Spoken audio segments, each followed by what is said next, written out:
Hello everyone, फिर से एक अमेजिंग ड्रामा लेकर आ गई हूँ। तो चलो जल्दी से वीडियो को लाइक करो और अगर अभी तक आपने इस चैनल को सब्सक्राइब ना किया हो तो प्लीज कर लो। ड्रामा की स्टार्टिंग हमारी फीमेल लीड जूही के साथ होती है, जो कि अपने 5 साल पुराने वन नाइट स्टैंड के बारे में सपना देख रही होती है। तभी इतने में उसका बेटा शायू उसे नींद से उठाता है और कहता है कि मम्मी अगर अब नहीं जागोगी ना तो आपका बेटा यहाँ पर भूखा रह जाएगा। तो जूही अपने बेटे शायू से कहती है कि तुम कितने ज्यादा हार्टलेस हो, यहाँ मेरे मास्टर ने हम दोनों को निकाल दिए और अब हमारे पास एक पैसा भी नहीं है और मेरी मॉम मुझे अभी शादी के लिए फोर्स कर रही है, इसलिए मैं अपने घर भी नहीं जा सकती हूँ और हमें यहाँ सड़क पर रहना पड़ रहा है और तुम हो कि मुझे इस तरीके से ट्रीट कर रहे हो, तुमने मुझे सोने भी नहीं दिए। ऐसा बोलकर वो उसे नकली रोकर दिखा रही होती है। तो शायू कहता है कि मम्मी देखो मेरे पास सिर्फ एक लॉलीपॉप ही बचा है और इसके बाद तो कुछ खाने को नहीं है, तो क्यों ना आप अपनी मॉम की बात मान लो और शादी कर लो। तो जूही कहती है कि बिल्कुल नहीं, मैं कभी शादी नहीं करूंगी, मैं तो अभी सिर्फ 23 साल की हूँ और मेरे पास तुम ही काफी हो मुझे परेशान करने के लिए। तो शायू कहता है कि मम्मी अगर ऐसा रहा ना तो हम दोनों भूखे मर जाएंगे, आप एक काम करो, आप मेरे डैडी को कांटेक्ट करो और उनसे डायरेक्टली पैसे मांग लो। इस पर जूही कहती है कि नहीं नहीं, ऐसा करना ठीक नहीं रहेगा। तो शायू कहता है कि मम्मी अगर हम ऐसा नहीं करेंगे तो भूखे रह जाएंगे, तो आप मुझे बताओ कि मेरे डैडी कौन है। तभी इतने में यहाँ पर एक कार होती है जिसमें से हमारा मेल लीड जियांग बाहर निकलता है और उसके साथ उसकी कंपनी का एक आर्टिस्ट मिस्टर लू भी होते हैं। फिर जूही यहाँ पर जियांग को देखते के साथ ही शायू को बता देती है कि वही तुम्हारे डैडी है। तो शायू तुरंत ही जियांग और मिस्टर लू के पास जाकर डैडी कहने लगता है। तो ये दोनों शॉक रह जाते हैं और जियांग कहता है कि मिस्टर लू क्या ये तुम्हारा नाजायज बेटा है। तो मिस्टर लू कहते हैं कि मैं एक्टिंग फील्ड में एकदम क्लीन रहा हूँ, आखिर मेरा कोई नाजायज बेटा कैसे हो सकता है, जरूर ये तुम्हारा ही होगा। फिर जियांग शायू से कह देता है कि बच्चे मैं तुम्हारा डैडी नहीं हूँ और अगर तुम खो गए हो तो पुलिस को कांटेक्ट करो, वो तुम्हारे डैडी को ढूंढ देंगे।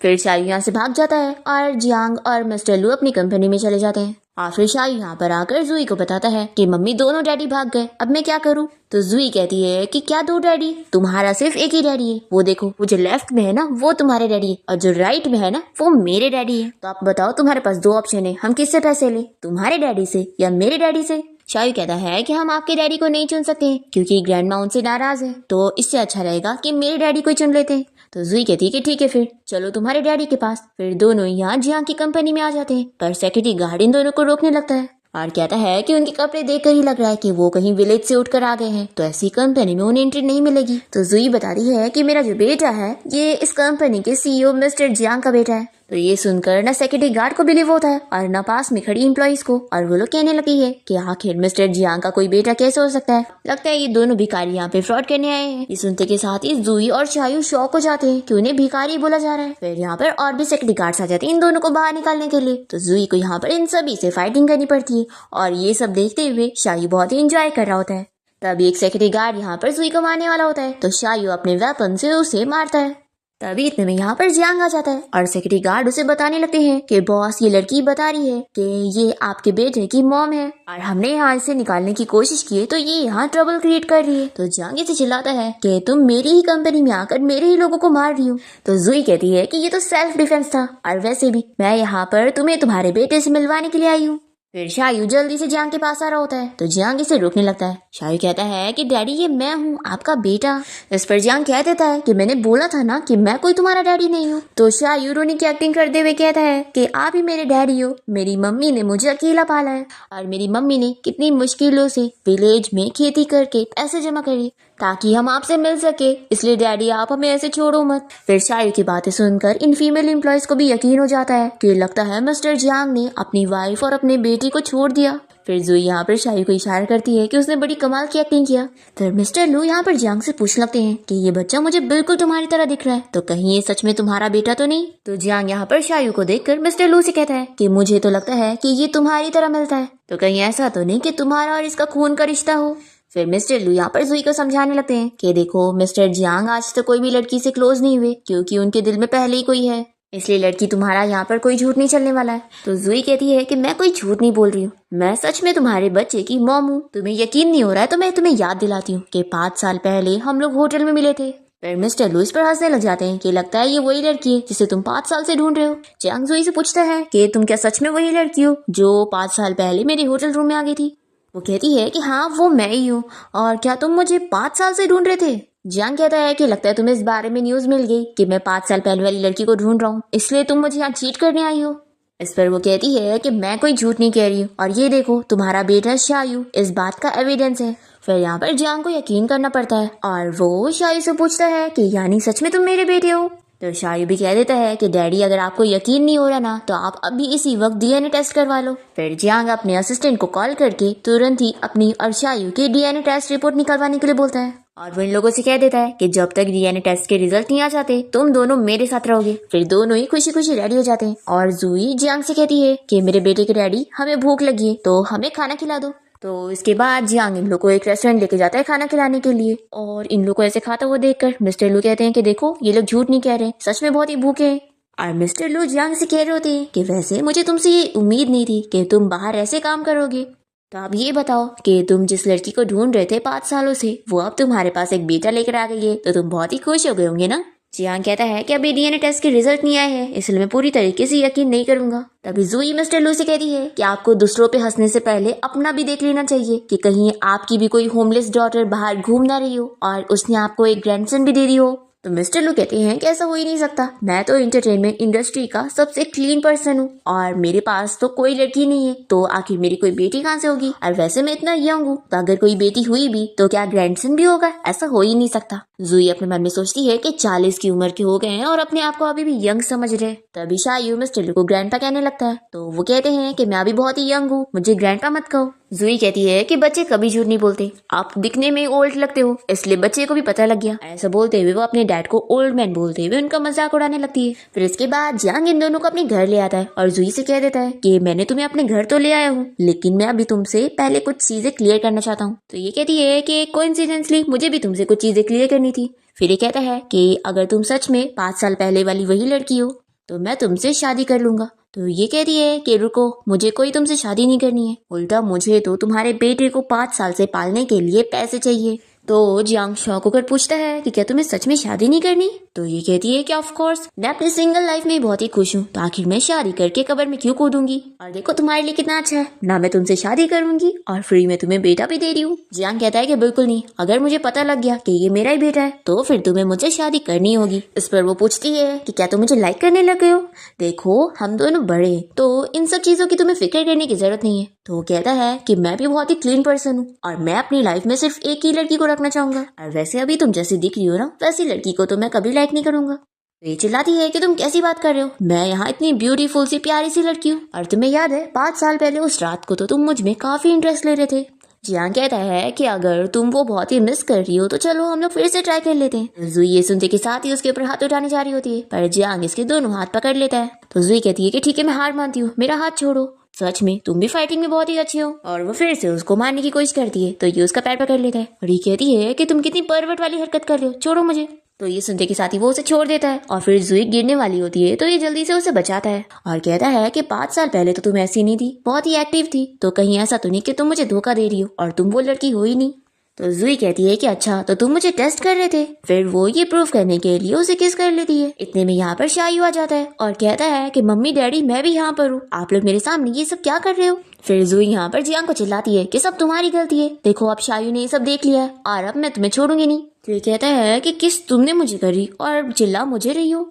तो ये कहती है कि छोड़ो, मुझे तुमसे कोई फालतू बकवास नहीं करनी है, देखो अभी मुझे बाहर अपने कपड़े खरीदने जाना है तो तुम मुझे पैसे दो। तो जियांग इसे अपना कार्ड देने तो लगता है पर वो कहता है कि अगर मुझे पता लगा कि तुमने बस इतने से पैसे लेने के लिए मुझसे झूठ बोली हो तो फिर तो मैं तुम्हें छोड़ूंगा नहीं और तुम्हें एहसास दिला दूंगा कि मुझसे पंगा लेना कैसा होता है। तो जूही कहती है कि पहली बात तो ये कि मैंने तुमसे कोई झूठ नहीं बोली हूँ और दूसरा ये कि जो मैं पैसे खर्च करूंगी ना वो तुम उनमें से कट कर लेना जो मैं शायू के 5 साल के खर्चे का पैसा मांग रही हूँ। ऐसा बोलते हुए वो इसे बाय बोलकर चली जाती है और ये सोचता है कि ये लड़की कितनी ब्रेव है, लगता है ये सच में वही है। फिर हम देखते हैं कि जूही एक स्टोर में जाती है जहाँ पर वो ड्रेस पसंद करके स्टाफ से कहती है कि मुझे ये ड्रेस खरीदना है। तो स्टाफ इसे देखते के साथ ही इसे गरीब समझने लगती है और कहती है कि तुम ये ड्रेस अफोर्ड नहीं कर पाओगी, पता भी है कितनी ज्यादा महंगी है। तो जूही भी कार्ड देती है और कहती है कि मेरे पास पैसे हैं।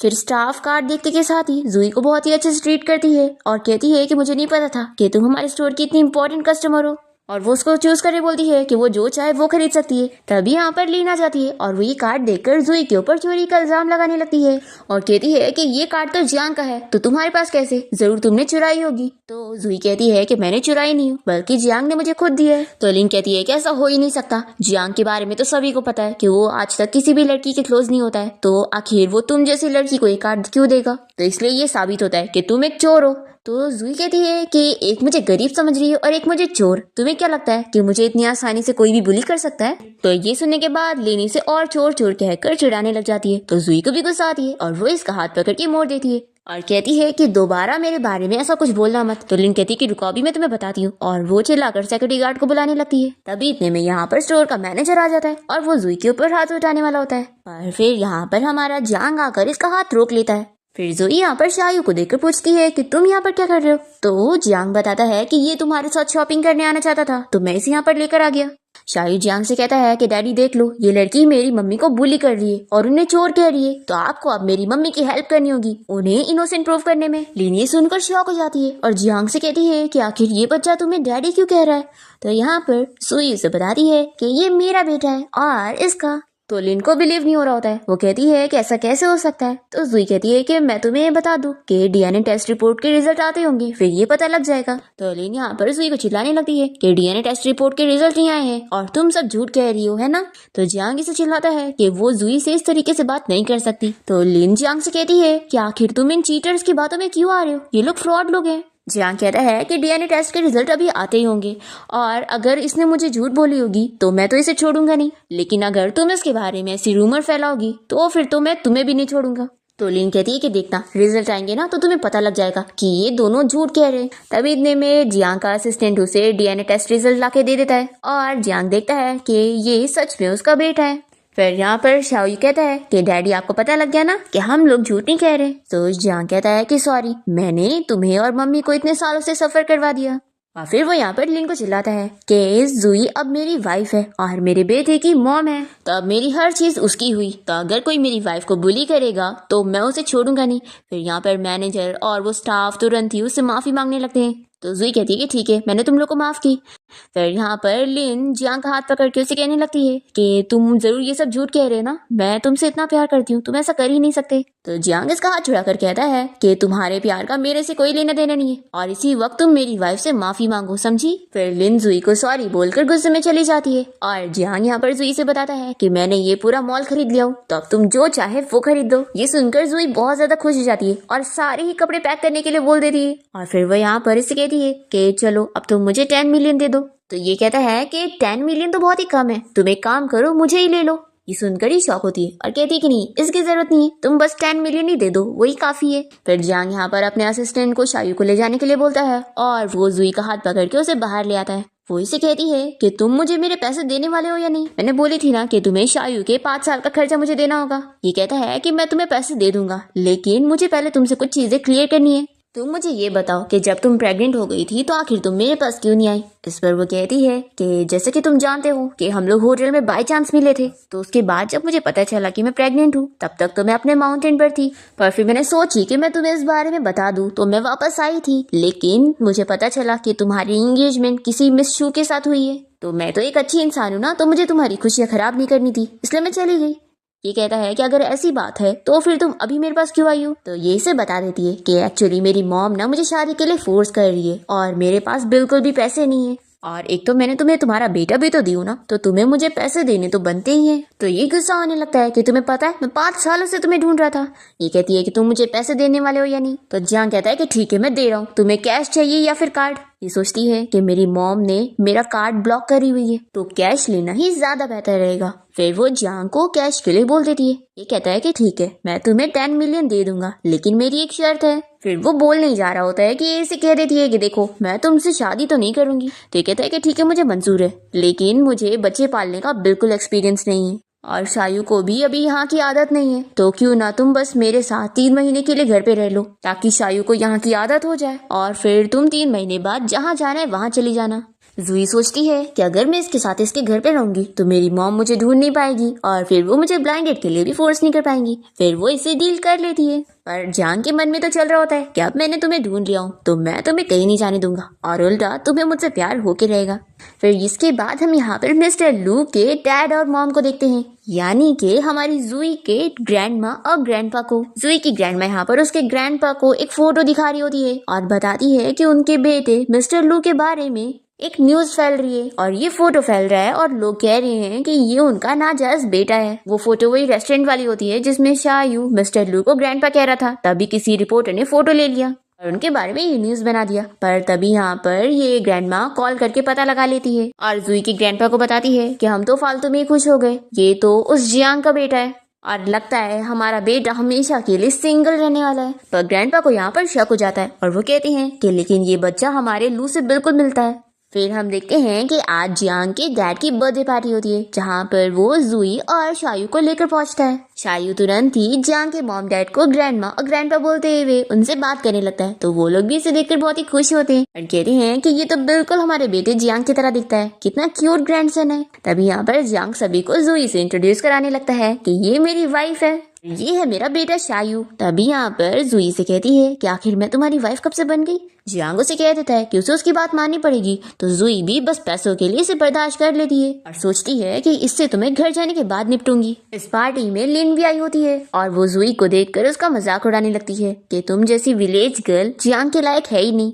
तो जुई भी इसे सुनाती है कि तुम्हें खुद के दम पे एक मैन हासिल नहीं हुआ तो तुम मुझे एम्बेरस करने चली हो, लगता है तुम्हें मिस्ट्रेस बनना है। फिर यहाँ पर ये इसके ऊपर हाथ उठाने जा रही होती है, तो जुई रोने की एक्टिंग करते हुए सभी को सुनाने लगती है और कहती है कि मिस लिन, मुझे नहीं पता था कि मिस्टर जियांग की वाइफ की पोजीशन आपकी है और आप तो एक शेमलेस मिस्ट्रेस बनने के लिए भी तैयार हो, लेकिन प्लीज मुझे छोड़ दो। ऐसा बोलते हुए वो रोने की एक्टिंग कर रही होती है और फिर सभी लोग इन लोग को ही देख रहे होते हैं। तो लिन सभी से कहने लग जाती है कि आप लोग इसकी बातों पर यकीन मत करो, ये एक्टिंग कर रही है। तभी यहाँ पर जियांग और शायू भी आ जाते हैं और शायू जुई से पूछने लगता है कि मम्मी क्या ये आंटी आपको बुली कर रही है। तो यहाँ पर जियांग के डैड आकर शायू से कहने लगते हैं कि अब ये घर तुम्हारा और तुम्हारी मम्मी का भी है, तो कोई भी तुम्हें और तुम्हारी मम्मी को बुली नहीं कर सकता है। और फिर जियांग के डैड लिन को चिल्लाते हैं कि तुम होती कौन हो मेरी डॉटर इन लॉ को ये सब कहने वाली, अब भी यहाँ से निकल जाओ। फिर लिन यहाँ से चली जाती है। फिर पार्टी के बाद जुई और जियांग बाहर आ जाते हैं और जुई से दूर होने लगती है। तो कहता है कि अच्छा पार्टी में तो मुझे हक कर रही थी, ये कहती है कि मैंने तुम्हें हक नहीं करी हूँ। फिर जुई को ठंडी लगने लगती है, तो जियांग उसे अपने जैकेट से कवर करता है और फिर यहाँ से जाने लगता है और उसे कहते हुए जाता है कि वैसे आज की तुम्हारी एक्टिंग बहुत ही अच्छी थी। फिर जियांग के जाने के बाद जुई देखती है कि यहाँ पर एक ग्रैंड माँ का पैर दुख रहा होता है, तो वो जाकर उनकी हेल्प करती है और उनके पैर की मोच ठीक कर देती है।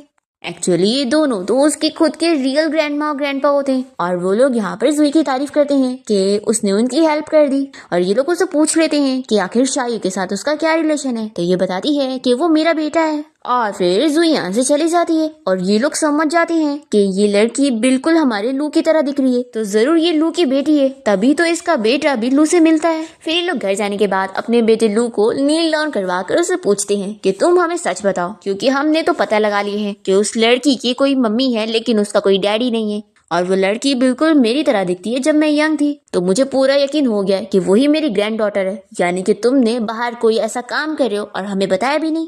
लू के भाई भी उन्हें चिल्लाने लगते हैं कि तुम कैसे डैड हो, अपनी बेटी को कहीं बाहर छोड़ा हुआ है। यहाँ पर ये कहता है कि मॉम डैड रुको, मुझे याद करने दो। फिर वो अपनी गर्लफ्रेंड के बारे में याद करने लगते हैं और कहते हैं कि नहीं, लेकिन वो कैसे हो सकती है, वो तो अब्रॉड चली गई। तो यहाँ पर जुई के ग्रैंडपा अपने बेटे लू से कहते हैं कि तुम्हें तो कुछ याद नहीं आएगा, तुम रहने दो, हम डीएनए टेस्ट रिपोर्ट करवा कर खुद ही पता लगवा लेंगे कि वो हमारी ग्रैंड डॉटर है या नहीं। लेकिन अगर फिर पता लग गया ना कि वो सच में हमारी ग्रैंड डॉटर है, तो तुम उसे घर लेकर आओगे। फिर इसके बाद हम यहाँ जुई को देखते हैं जो कि घर में कैश को देख रही होती है जो कि जियांग ने अब उसे दे दिए हैं।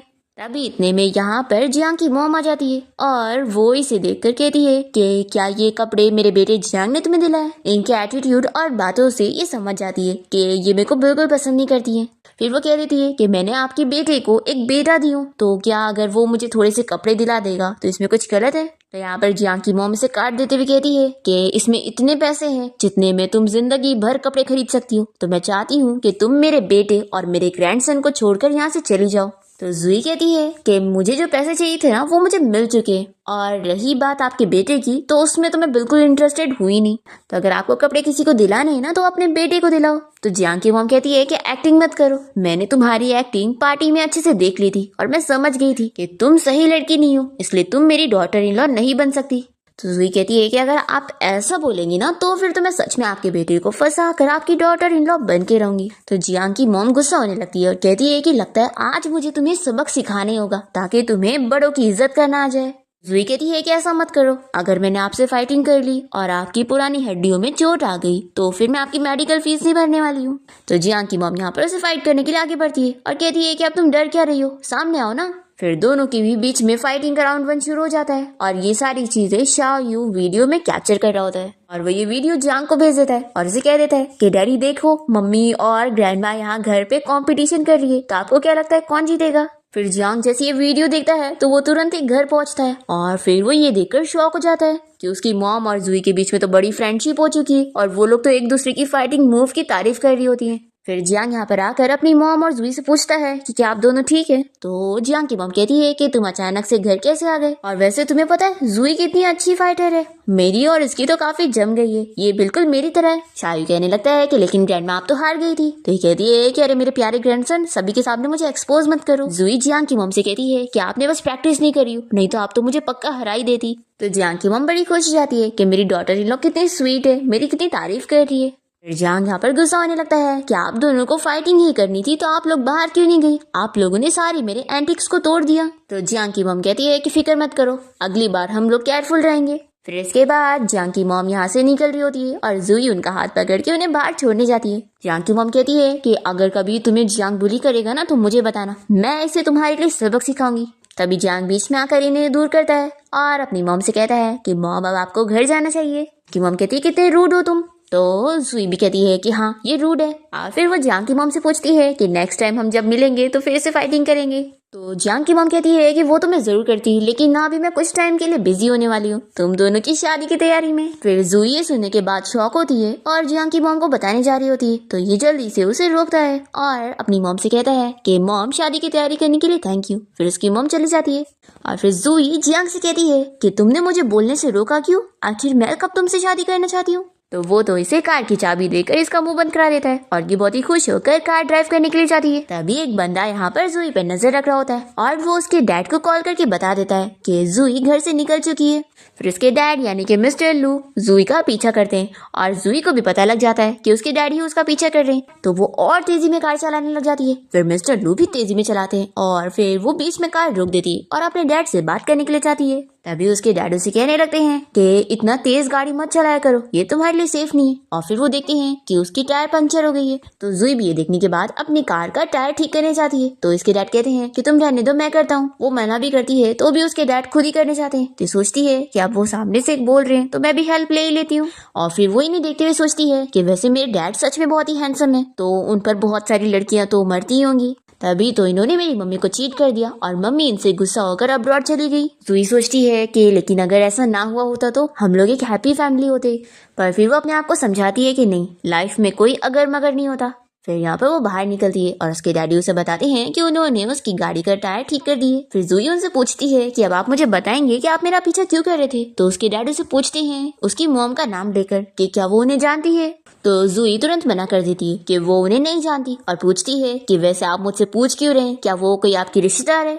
ये कहते हैं कि नहीं, वो बस मेरी पुरानी फ्रेंड है और तुम उसकी तरह दिखती हो, तो इसलिए मैं जानना चाहता था कि तुम्हारा और उसका कोई रिलेशन तो नहीं। फिर जुई यहाँ पर अपने डैड को ताना मारते हुए यहाँ से जाने लगती है और हम देखते हैं कि उसके डैड के हाथ में उसका बाल होता है, जो कि वो उसी के लिए आए थे डीएनए टेस्ट करवाने के लिए। फिर जुई यहाँ पर जियांग को उसकी कार की चाबी देते हुए चिल्लाती है कि तुमने आखिर मुझे ऐसी स्पोर्ट्स कार क्यों दी जो कि बीच रास्ते में खराब हो गई, क्या तुम मुझे मारना चाहते हो। ये सुनते के साथ ही वो तो डर जाता है और पूछता है कि क्या तुम ठीक हो। फिर वो उसे अच्छे से चेक करता है और कहती है कि मैं तो ठीक हूँ, लेकिन मैं यहाँ पर अभी तुम्हारी एक हेल्प के लिए आई हूँ। मैं चाहती हूँ कि अगर मेरी और मिस्टर लू के बारे में कोई भी न्यूज तुम्हें पता चलती है तो तुम उसे मीडिया तक पहुँचने मत दो, मैं नहीं चाहती कि उनकी और मेरी न्यूज बने। इतने में जियांग न्यूज देखता है जिसमें रिपोर्टर बता रही होती है कि फेमस एक्टर मिस्टर लू किसी लड़की के साथ बाहर कार रेसिंग करने गए थे और उन्होंने उस लड़की की गाड़ी के टायर को भी बीच रास्ते में ठीक किया। जियांग ये न्यूज देखते के साथ ही इसे चिल्लाने लगता है कि आखिर तुम रेसिंग करने क्यों गई थी, पता है ना ये खतरनाक हो सकता है। तो वो कहती है कि अच्छा अब माफ कर दो, नेक्स्ट बारी नहीं करूंगी। फिर ये समझाता है कि देखो तुम्हें अब याद रखना होगा कि तुम्हारे पास एक बेटा है और मैं भी तो हूँ, तो इसलिए अब दोबारा ऐसा मत करना और फिक्र मत करो, मैं अभी ये न्यूज हटवाता हूँ। तो जुई खुश हो जाती है। फिर इसके बाद हम देखते हैं कि जियांग यहाँ पर मिस्टर लू से मिलने जाता है और उनसे कह देता है कि मिस्टर लू मुझे आपसे ये उम्मीद नहीं थी, मैं चाहता हूँ कि आप हद में रहो और मेरी वाइफ से दूर रहो। तो मिस्टर लू भी कह देते हैं कि तुम मुझे उसके पास जाने से रोक नहीं सकते। तो जियांग गुस्सा हो जाता है और कहता है कि वो ऐसे कैसे बोल सकते हैं। तो मिस्टर जियांग इसे अपने डीएनए टेस्ट रिपोर्ट पकड़ाते हैं और फिर ये देखने के बाद तो ये भी शॉक हो जाता है कि क्या जुई आपकी बेटी है। तो मिस्टर लू कहते हैं कि मुझे भी नहीं पता था और अब भी पता लग रहा है। फिर जियांग याद करता है कि उस दिन रेस्टोरेंट में जुई कह रही थी कि मिस्टर लू क्या पता आपकी कोई बाहर होमलेस बेटी हो जिसका एक ग्रैंडसन भी हो। फिर ये यहाँ पर मिस्टर लू को बहुत ही अच्छे से ट्रीट करते हुए उन्हें फादर इन लॉ बोलता है और फिर यहाँ पर मिस्टर लू इसे अपना दर्द बताने लगते हैं कि आज मैं उससे मिला और मैंने उसे बोला कि क्या वो तंगजीन को जानती है, पर वो तो मानने के लिए तैयार नहीं थी जबकि उसे पता है कि वो तो उसकी मॉम है। तो जियांग कहता है कि जरूर आपने पास्ट में ऐसे कुछ कारनामे करे होंगे तभी तो वो आपको अपने डैडी मानने के लिए तैयार नहीं है। तो मिस्टर लू कहते हैं कि ऐसा बिल्कुल नहीं है, मेरी लाइफ में जुई की मॉम के अलावा कोई नहीं आई। फिर मिस्टर लू यहाँ पर जियांग से कहते हैं कि तुम मेरी हेल्प करो ताकि किसी को भी मेरी नाजायज बेटी के बारे में पता ना चले, नहीं तो फिर मेरा एक्टिंग करियर तो खत्म हो जाएगा। तो तुम मीडिया से बात कर लो और उसकी और मेरी न्यूज बिल्कुल मत फैलने देना। तो जियांग कहता है कि कितना बड़ा कोइंसिडेंस है, आपकी बेटी जुई भी यही चाहती है। फिर जियांग यहाँ जुई से मिलने जाता है और तभी वो शावर लेकर बाहर निकलती है और से कहती है कि आखिर तुम इस वक्त यहाँ पर क्या कर रहे हो। तो वो इसे बताता है कि मैं तुम्हें ये गिफ्ट देने आया था, ये मेरी कंपनी की बनाई हुई नई ज्वेलरी है। तो ये पूछती है कि क्या ये सच में मेरे लिए। तो ये कहता है कि अब तुम मेरी नाम की वाइफ हो तो ये ऑफ कोर्स तुम्हारे लिए। जुई तो खुश जाती है कि ये मेरे ऊपर अच्छा लगेगा, तभी वो उसे पहनाने में हेल्प भी कर देता है। जुई उसे पूछती है कि मैं कैसी लग रही हूँ, तो वो उसे ब्यूटीफुल बोलकर चला जाता है और बहुत ही नर्वस होने लगता है। इतने में यहाँ पर शायू आता है और वो इसे कहता है कि डैडी मैं जानता हूँ कि आप मम्मी से शादी करना चाहते हो, तो आप फिक्र मत करो, मैं आपकी हेल्प करूंगा। फिर इसके बाद हम देखते हैं कि जुई एक रेस्टोरेंट में जाके ड्रिंक कर रही होती है, तभी एक बंदा उसके पास आकर उसमें इंटरेस्ट लेने लगता है और वो उसे ड्रिंक ऑफर करना चाह रहा होता है और उसे टच करने लग जाता है। तो जुई उसे पंच मारती है और कहती है कि वो बात कर रहा है तो उसे हाथ क्यों लगा रहा है। फिर ये बंदा जुई पर गुस्सा हो जाता है और यहाँ पर गार्ड्स को बुला लेता है जुई को पकड़कर उसे माफी मंगवाने के लिए। पर जुई तो बहुत ही अच्छी फाइटर होती है, वो इन सभी को मार गिराती है। फिर ये बंदा कहता है कि तुमने मुझसे पंगा लियो, तुम्हें पता भी है यहाँ का बॉस मेरा कजिन है, अगर वो यहाँ पर आ गया तो मैं तुम्हें छोड़ूंगा नहीं। तभी यहाँ पर वो कजिन आ जाता है जिसका नाम हान है और ये कोई और नहीं जुई का सीनियर होता है। जैसे ही उसे पता लगता है कि उसके कजिन ने यहाँ पर जुई को परेशान किया है तो ये उसे और पंच मारता है। फिर हान यहाँ पर जुई के लिए उसके रेस्टोरेंट की सारी अच्छी अच्छी डिशेस मंगवाता है। तभी इतने में यहाँ पर जियांग आ जाता है और वो जुई से कहता है कि चलो आप खाना स्टॉप करो और मेरे साथ घर चलो। तो हान कहता है कि तुम हो कौन और जुई को खाने से क्यों रोक रहे हो, वो खाएगी, तुम अपना काम करो। तो ये कहता है कि तुम्हें पता भी है मैं जुई का हस्बैंड हूँ। तो यहाँ पर हान भी कहता है कि हस्बैंड हो तो क्या हुआ, जुई को ऐसे मेरे सामने कोई भी ऑर्डर नहीं दे सकता। फिर यहाँ पर दोनों ही आर्ग्यूमेंट करने लगते हैं और फाइटिंग स्टार्ट करने वाले होते हैं। तो जुई इन लोग को रोकती है और कहती है कि यहाँ रेस्टोरेंट में नहीं बल्कि बाहर चल के लड़ते हैं। फिर ये लोग बाहर जाते हैं और जुई मजे में खाना एंजॉय करते हुए इन लोग की फाइटिंग देखने लगती है, पर इतने देर तक वो इन लोग को देखते हुए बोर होकर सो जाती है।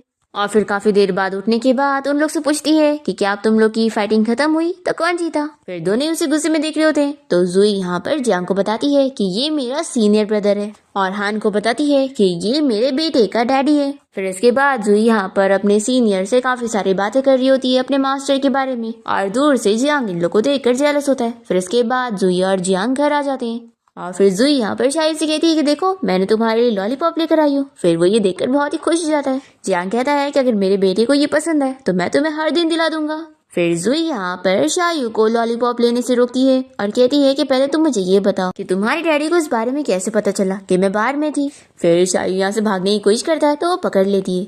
तो ये कहता है कि मम्मी सॉरी। तभी जियांग शायू की साइड लेते हुए उसे कहता है कि छोटा बच्चा है ना, उसे छोड़ दो। तो ये इसे गुस्से में देखती है। फिर ये कहता है कि हाँ इसे सिखाना जरूरी है। फिर शायू यहाँ पर फिर से जुई से सॉरी कहता है और बताता है कि उसने ये सब इसलिए किया क्योंकि वो एक कंप्लीट फैमिली चाहता है। शायू जुई को हक करते हुए कहता है कि मम्मी मैं ना डैडी को खोना चाहता हूँ और ना आपको खोना चाहता हूँ। फिर जुई को इस बारे में सोच सोच कर नींद नहीं आ रही होती है और वो सोचती है कि अगर मैं जियांग से शादी कर लेती हूँ तो ये शायू के लिए अच्छा रहेगा, लेकिन मैं तो कभी शादी करना ही नहीं चाहती हूँ और मुझे नहीं लगता कि वो भी मुझसे शादी करना चाहेगा।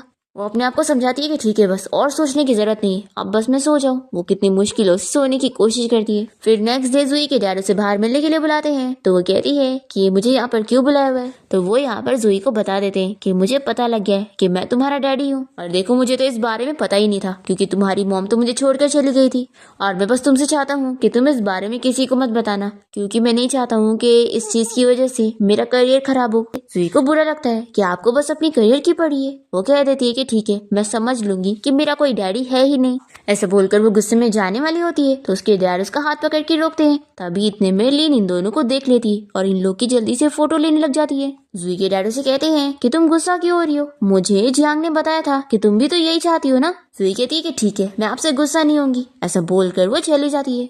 आर्लिन यहाँ पर सोचती है कि अब मैं इस लड़की को सबक सिखाऊंगी। फिर ये नेक्स्ट डे जियांग की मॉम को बाहर मिलने के लिए बुलाती है।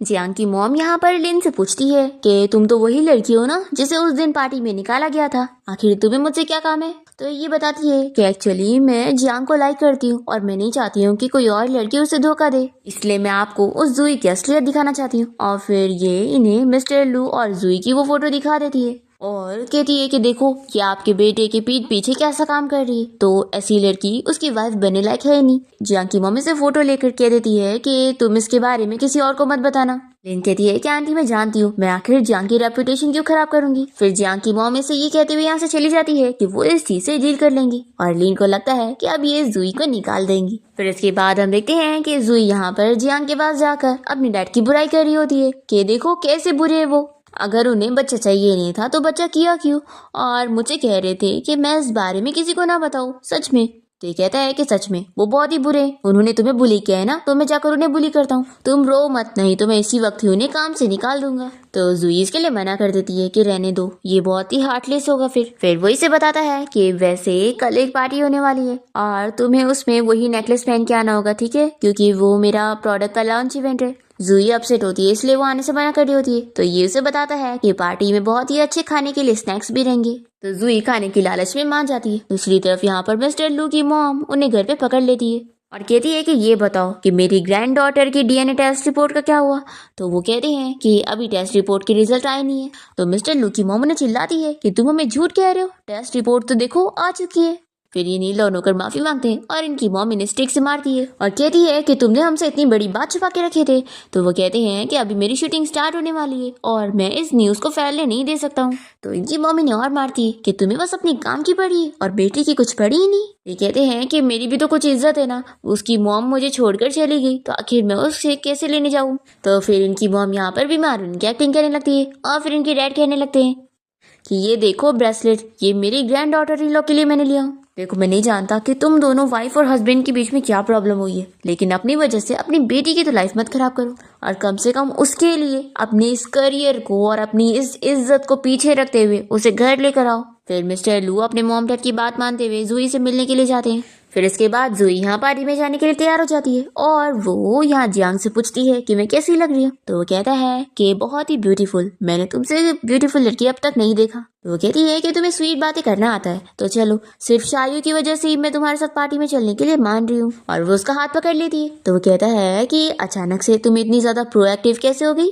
तो बताती है कि तुम्हें पता नहीं है, ऐसी पार्टियों में बहुत सारी लड़कियां होती है जो तुम्हारे पीछे जरूर पड़ी होंगी, तो उन्हें तुमसे दूर रखने के लिए और अपनी जगह बनाने के लिए ये करना पड़ेगा। तो ये सुनकर ये से पूछता है कि हमारे बीच में क्या रिलेशन है। तो वो कहती है कि फेक कपल का। तो ये सुनकर जियांग को अच्छा नहीं लगता। वो मन में सोचता है कि उसे इसके साथ फेक कपल नहीं बल्कि रियल कपल बनना है।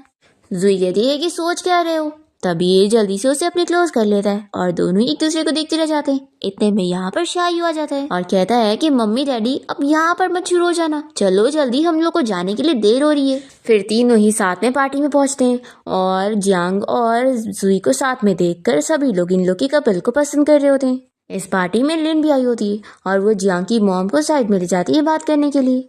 जियांग की मॉम से कह देती है कि देखो अब यहाँ तुम सभी के सामने फिर से मत शुरू हो जाना, मैं अपनी डॉटर इन लॉ को जानती हूँ और मेरी बेटी ने अगर उसे सिलेक्ट किया है तो वो एक अच्छी लड़की है, तो तुम्हें इन सब में इन्वॉल्व होने की जरूरत नहीं है और मेरी डॉटर इन लॉ का नाम खराब करने की कोशिश करोगी तो तुम्हारे साथ अच्छा नहीं होगा। लिन को गुस्सा आती है और ये सोच लेती है कि आज मैं जुई की असलियत सभी को दिखा के रहूंगी। ये बड़ी से स्क्रीन पे सभी को वही जू की फोटो दिखा देती है और फिर सभी लोग यहाँ पर बातें करने लगते हैं कि सच में मिस्टर जियांग की वाइफ जुई का इस बंदे के साथ क्या रिलेशन है। जुई यहाँ पर सच बताने का सोचती है तो उसे अपने डैड की बात याद आती है कि वो बिल्कुल नहीं चाहते हैं कि उसके बारे में किसी को भी पता चले, नहीं तो उनका करियर खराब हो जाएगा।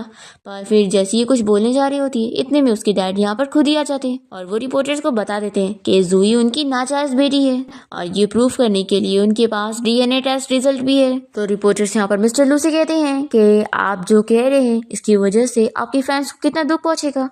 तो मिस्टर लू अपने फैंस को सॉरी बोलते हैं और कहते हैं कि लेकिन इस वजह से मैं अपनी बेटी को हर्ट होने नहीं दे सकता हूँ। अगर उसे कोई बुली करता है तो मेरा यहाँ सच बताना तो बनता ही है। फिर लिन चिल्लाने लग जाती है कि आखिर ऐसे कैसे वो उसके डैड हो सकते हैं। तभी यहाँ पर जियांग अपने सिक्योरिटी गार्ड को बुलाकर इसे बाहर करवाता है और जुई अपने डैड से अभी भी गुस्सा होती है कि आखिर आपने सभी को सच क्यों बता दिया। तो वो कहते हैं कि अब वो उसे अपनी बेटी के तौर पे एक्सेप्ट करना चाहते हैं। तो वो तो बहुत गुस्सा होती है और कह देती है कि आपका मेरे साथ कोई रिश्ता नहीं है। तभी यहाँ पर उसकी ग्रैंडमा आकर उसे मनाने लगती है, पर जुई यहाँ पर अपने ग्रैंडमा की कोई बात नहीं मानती और वो जियांग से कहती है कि मैं थक गई हूँ तो हम लोग घर चलते हैं। फिर जुई यहाँ से जाने के बाद उसके ग्रैंडपा यहाँ पर मिस्टर लू से कहते थे कि उन्हें जुई को मनाना पड़ेगा उसे माफी मांगकर। दूसरी तरफ जियांग यहाँ जुई को घर लाने के बाद उसके पैर में मेडिसिन लगा देता है क्योंकि हील्स की वजह से उसके पैर में चोट आ गई थी। वो इसे कहता है कि तुम अपसेट मत हो, मैं तुम्हारे लिए तुम्हारे डैड से डील कर लूंगा और उनका करियर खराब कर दूंगा। तो ये कहती है कि नहीं ऐसा मत करो, आखिरकार वो मेरे डैड है। तो ये कहता है कि लेकिन उन्होंने अपनी वाइफ और अपनी बेटी को छोड़ दिया तो वो अच्छे इंसान नहीं है और उनका सफर करना तो बनता है। तो ये कहती है कि हाँ वो बहुत ही बुरे डैड है, मैं उन्हें अपना डैड नहीं मानूंगी।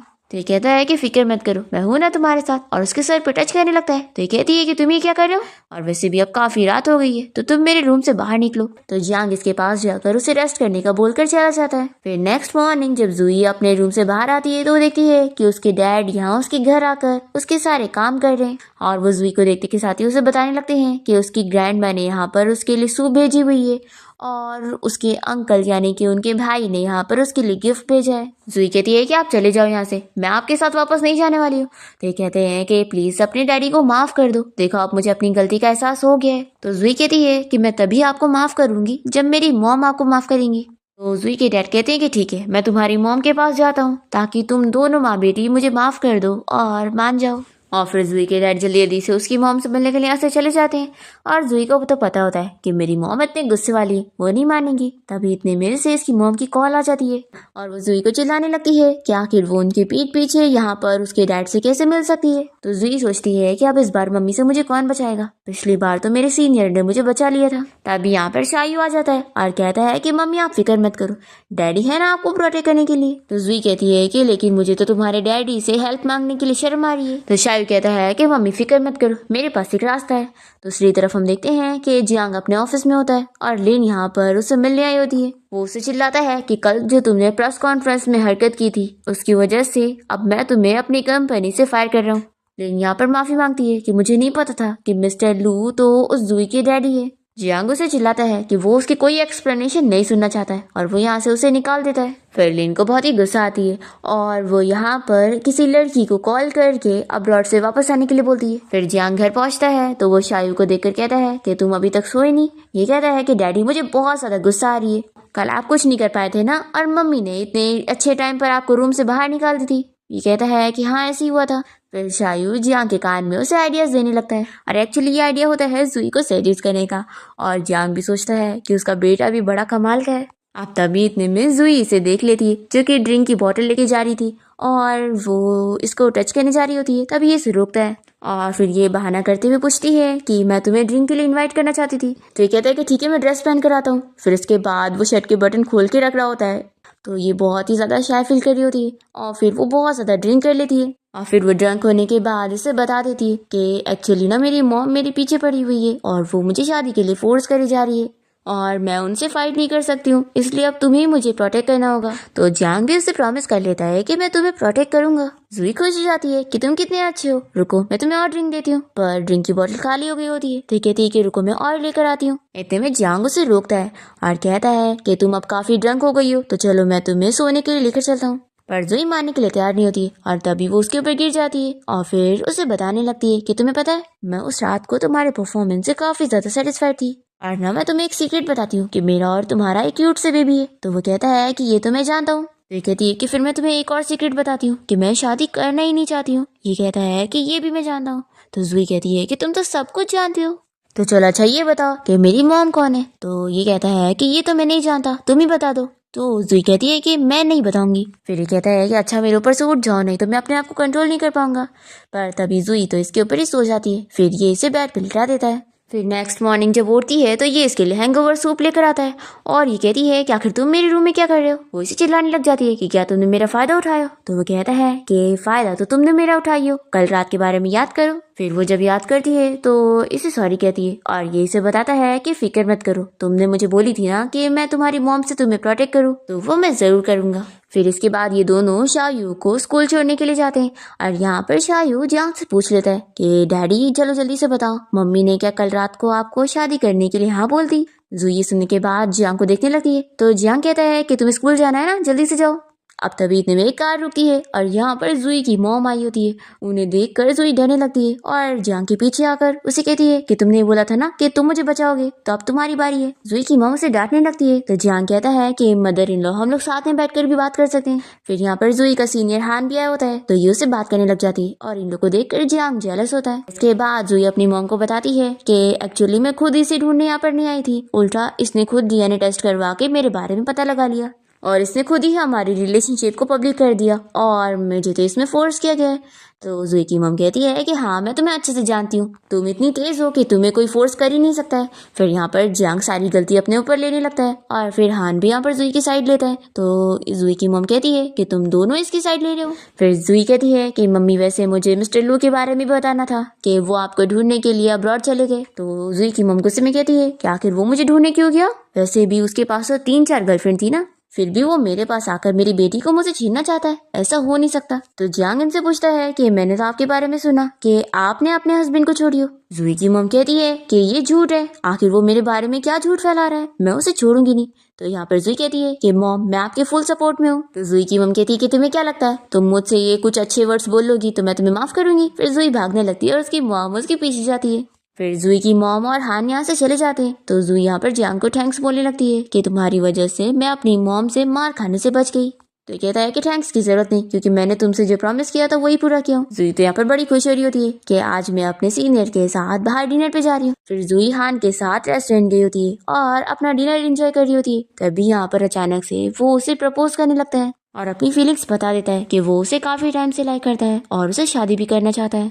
पर जुई उसे साफ मना करती है कि वो तो उसे हमेशा ब्रदर समझते आई है और वो शादी करने के इरादे में बिल्कुल नहीं है। ऐसा बोलकर वो डिनर छोड़कर जाने लगती है तो ये यहाँ पर इसे रोकने लगता है और फिर यहाँ पर जियांग आ जाता है और फिर वो यहाँ पर हान को चिल्लाने लगता है कि तुम जुई से दूर रहो तो ज्यादा बेहतर रहेगा। हान जुई से पूछता है कि क्या तुम इस जियांग को चुन रही हो, तो ये कहती है कि मैं किसी को भी नहीं चुन रही हूँ। तो हान कहता है कि अगर ऐसी बात है तो मैं और जियांग तुम्हारे लिए फेयर कंपटीशन करना चाहते हैं। पर जुई यहाँ पर हान की बात नहीं सुनती है और जियांग को लेकर बाहर चली जाती है और इसे बताती है कि हान को मैंने हमेशा ही ब्रदर समझी हूँ और मैं नहीं चाहती हूँ कि मैं उसे डिले करूँ। जियांग कहता है कि मैं जानता हूँ और वैसे मैं तुम्हें बता दूँ कि मैं हमेशा तुम्हारा वेट करने के लिए तैयार हूँ, तो मैं बस तुमसे यही चाहता हूँ कि जब भी तुम्हारा मन बन जाए कि तुम अब शादी करने के लिए तैयार हो तो तुम सबसे पहला ऑप्शन मुझे रखना और मुझे कंसीडर करना। जियांग यहाँ पर जुई का हाथ पकड़ के उसे अपनी फीलिंग्स के बारे में बताने लगता है कि मैं सच में सीरियस हूँ और मैं सिर्फ हमारे बेटे की वजह से नहीं बोल रहा हूँ, मैं सच में तुम्हें लाइक करता हूँ इसलिए तुमसे शादी करना चाहता हूँ। ये कहती है कि किसी को लाइक करना क्या होता है, तो ये कहता है कि इसका जवाब तो मैं तुम्हें नहीं दे पाऊंगा लेकिन एक दिन तुम्हें ये फील करवा के रहूंगा। जुई कह देती है कि लेकिन अभी तो मैं तुमसे शादी करना नहीं चाहती हूँ। तो ये कहता है कि ठीक है मैं तुम्हारा इंतजार करूंगा। तभी इतने में हम देखते हैं कि इन दोनों को शू अपनी कार में बैठकर देख रही होती है जो कि जियांग की एक्स गर्लफ्रेंड है। इसे बहुत ही गुस्सा आ रही होती है कि जियांग के साथ आखिर ये विलेज गर्ल कहाँ से आ गई। पहले मैं ही जियांग को छोड़कर अब्रॉड गई थी लेकिन अब मैं वापस आ गई हूँ और मैं इससे जियांग को छीन कर रहूंगी। फिर नेक्स्ट मॉर्निंग जुई जब अपने बेटे को स्कूल के लिए तैयार करती है तभी वो यहाँ पर जियांग को किसी की लड़की के साथ बातें करते हुए देखकर कहती है कि आखिर ये लड़की कौन होगी। तो शायू कहता है कि मम्मी मुझे तो देखकर लगता है कि ये आपकी राइवल है। फिर शू यहाँ पर जुई को हेलो कहने लगती है तो जुई भी पहचान जाती है कि तुम मिस्टर जियांग की एक्स फियांसी हो ना। तो शू कहती है कि तुम कितनी ज्यादा समझदार हो जो तो पहचान गई, वैसे मैं यहाँ पर तुम दोनों को अपनी बर्थडे पार्टी में इनवाइट करने आई थी तो तुम जरूर आना। तो जुई कहती है कि बर्थडे पार्टी में तो केक्स होते हैं तो फिर तो मैं जरूर आऊंगी। फिर यहाँ पर जियांग भी मान जाता है कि ठीक है जैसा तुम बोलो। फिर शू के यहाँ से जाने के बाद जुई कहने लगती है कि आखिर मुझे इतना बुरा क्यों लग रहा है। तो शायू कहता है कि मम्मी आप जेलस हो रही हो। फिर जियांग जुई से बात करने की कोशिश करता है तो वो इसे इग्नोर करते हुए शायू को बाहर लेकर जाती है। फिर शायू इन लोग को बाय बोलकर स्कूल चला जाता है और फिर जुई यहाँ पर जियांग को इग्नोर करने लगती है। तो ये कहता है कि क्या हुआ, तुम शू की वजह से जेलस हो रही हो तो फिर आखिर तुम उसकी बर्थडे पार्टी में जाने के लिए क्यों हाँ बोल दी।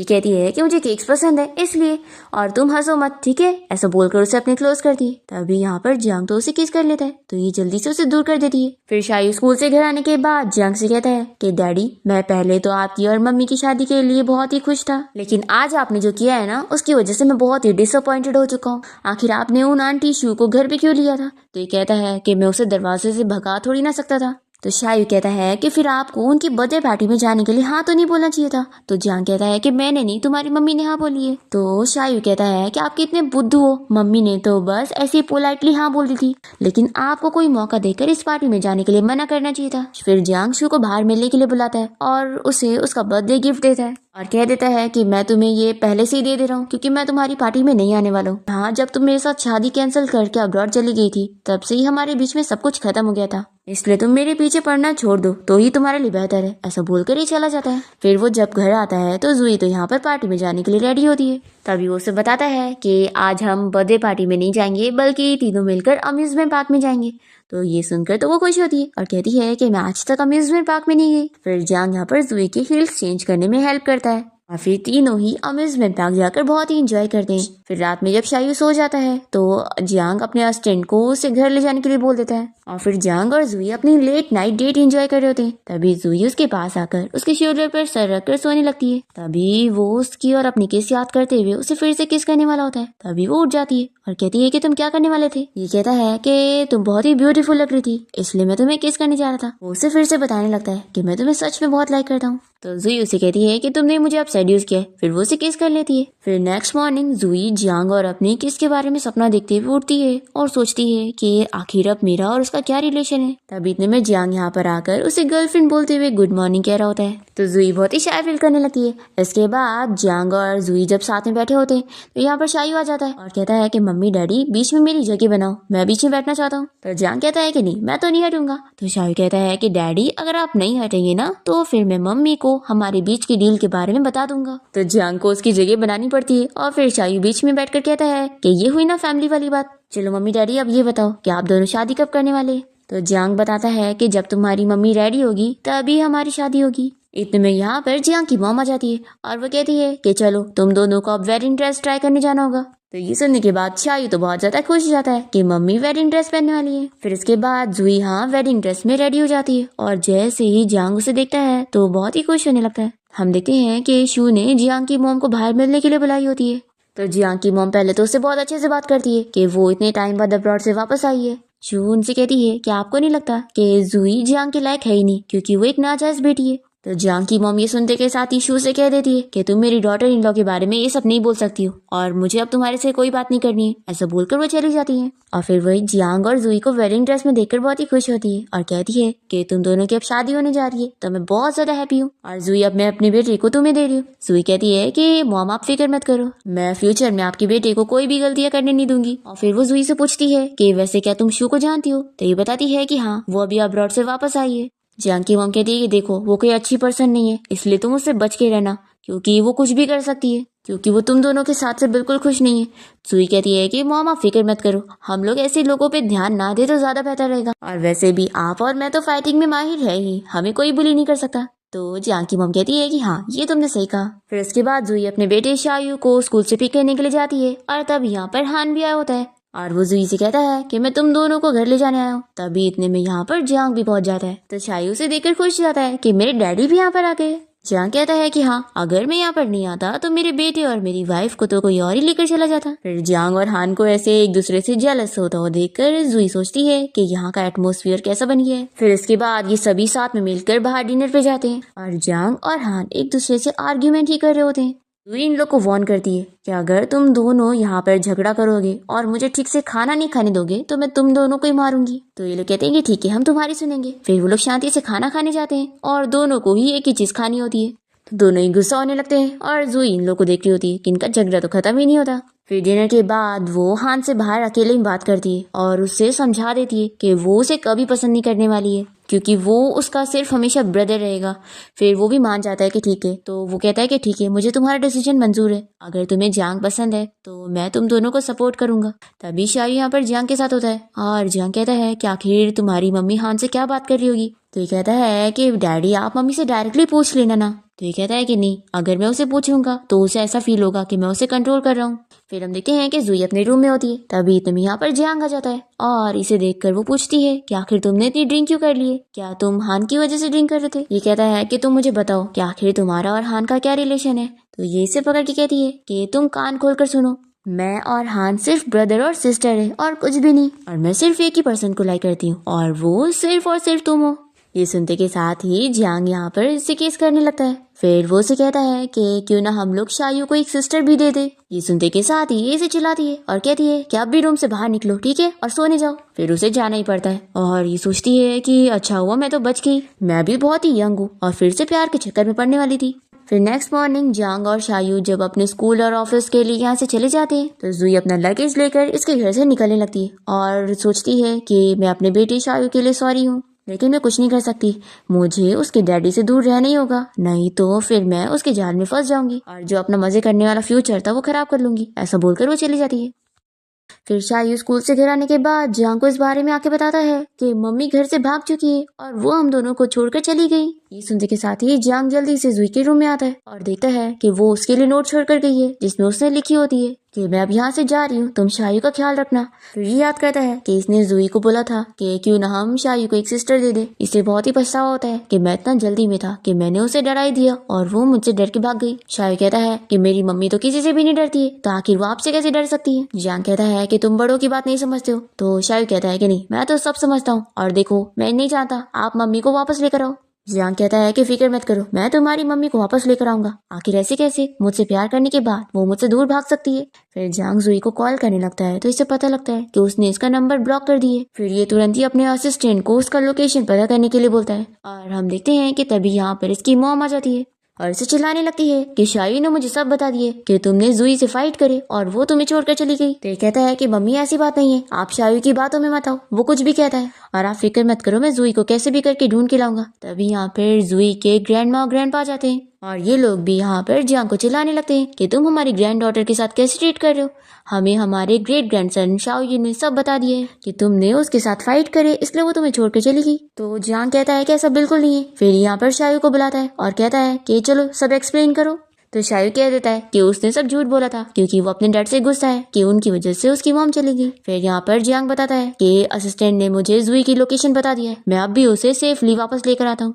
तभी जियांग की मॉम से आइडिया देती है कि क्यों ना उसे वापस लाने के बजाय तुम ही उसके साथ जाके रह लो और मैं यहाँ पर तुम्हारे बेटे शायू का ख्याल रख लूंगी। फिर जियांग यहाँ पर जुई के घर पे पहुंचता है तो वो इसे देखकर कहती है कि तुम यहाँ पर कैसे आ गए। ये कहता है कि क्या तुम मुझे अंदर नहीं लोगी। फिर वो इसे ले लेती है तो ये कहता है कि आखिर तुम ऐसी जगह पे क्यों रह रही हो। जुई कहती है कि देखो अब तुम जाओ यहाँ से। तो ये बताता है कि नहीं, अब मैं भी तुम्हारे साथ इसी घर में रहूंगा और तुम फिक्र मत करो, मैं तुम्हारा सारा काम करके दूंगा क्योंकि मुझे तुम्हारा ख्याल रखना है। जुई तो नहीं मान रही होती है पर फिर भी जियांग यहाँ पे रहता है और उसके लिए सारा काम करता है और उसका बहुत ही अच्छे से ख्याल रखता है। फिर नेक्स्ट डे जुई शाओ से स्कूल में मिलने जाती है तो वो बहुत ही गुस्सा होता है कि मम्मी आप मैं आपसे नहीं बल्कि डैडी से सारी चीजें करवाऊंगा। कहती है कि अच्छा। फिर तीनों यहाँ पर बहुत ही खेलते हैं और फिर जुई और जियांग से काफी क्लोज हो जाते हैं और इन दोनों के बीच में अच्छा रिलेशन बन जाता है। पर शू को ये देखे नहीं जाता और वो जुई और उसके बेटे को किडनैप करवा लेती है। फिर यहाँ पर जियांग तो उन दोनों को ढूंढता रह जाता है और शू से धमकी देती है कि अगर वो उसके साथ कल एंगेजमेंट नहीं करेगा तो वो उसे नहीं छोड़ेगी। फिर जियांग यहाँ पर मिस्टर लू से कह रहा होता है कि उसे शू की बात माननी पड़ेगी। तभी इतने में यहाँ पर शायू और जुई आ जाते हैं। फिर ये बहुत ही खुश हो जाता है कि वो दोनों सेफ है। फिर यहाँ पर ये लोग नेक्स्ट डे एग्जीबिशन में शू को सबक सिखाते हैं। वो जब यहाँ पर जुई की पोल खोलने की कोशिश करती है उसकी बेइज्जती करने की, वो एक नाजायज बेटी है और उसके साथ जियांग ने शादी किया है। तो यहाँ पर सभी को ये भी पता लग जाता है कि जुई की मॉम कोई नॉर्मल पर्सन नहीं है बल्कि इस शहर की रिचेस्ट वुमेन है। शू तो शॉक रह जाती है और फिर जियांग इसे अरेस्ट करवा देता है। फिर इसके बाद जियांग और जुई का रिलेशन तो और अच्छा हो जाता है, दोनों काफी क्लोज होते हैं और अब तो जुई की मॉम ने भी उसके डैड को माफ कर दी होती है और अब दोनों भी फाइनली साथ होते हैं। फिर इन लोग की पूरी फैमिली यहाँ विलेज में साथ में सेलिब्रेट करने आते हैं और जुई की ग्रैंडमा कह देती है कि अब उसे और जियांग को शादी कर लेनी चाहिए। फिर जियांग और जुई अकेले बात करने जाते हैं और वो इसे कहती है कि वैसे तो मैंने हमेशा सोच के रखी थी कि मैं कभी शादी नहीं करूंगी क्योंकि मुझे अपनी लाइफ एंजॉय करनी थी और मैं सब जगह बस ट्रैवल करना चाहती थी, लेकिन अब तुम्हें पता है मैं बहुत अलग हो चुकी हूँ। अब तो मुझे अकेले रहने में बोर फील होता है और मुझे किसी का साथ चाहिए। जियांग कहता है कि तो क्या तुम मेरा साथ एक्सेप्ट करोगी। तो वो कहती है कि हाँ मुझे तुम चाहिए हो। तो चलो अब हम शादी कर लेते हैं। ये सुनकर जियांग शॉक रह जाता है। तो ये कहती है कि ये कौन सा एक्सप्रेशन है, लगता है तुम मुझसे शादी नहीं करना चाहते। तो ये कहता है कि बिल्कुल नहीं, मैं तुमसे शादी करना चाहता हूँ, हम जल्द से जल्द शादी करेंगे। फिर वो नर्वस होते हुए सब बताने लगता है कि उससे शादी करने के लिए उसने कब से प्लानिंग करके रखा था और वो क्या क्या चीजें करने वाला है। तभी अचानक से जुई उसे किस कर लेती है और कहती है कि ये सारी बातें अब हम कल करेंगे और अभी हम अपना प्रेजेंट एंजॉय करते हैं। और फिर दोनों बहुत ज्यादा हैप्पी होते हैं और इसी के साथ इस ड्रामा की हैप्पी एंडिंग हो जाती है।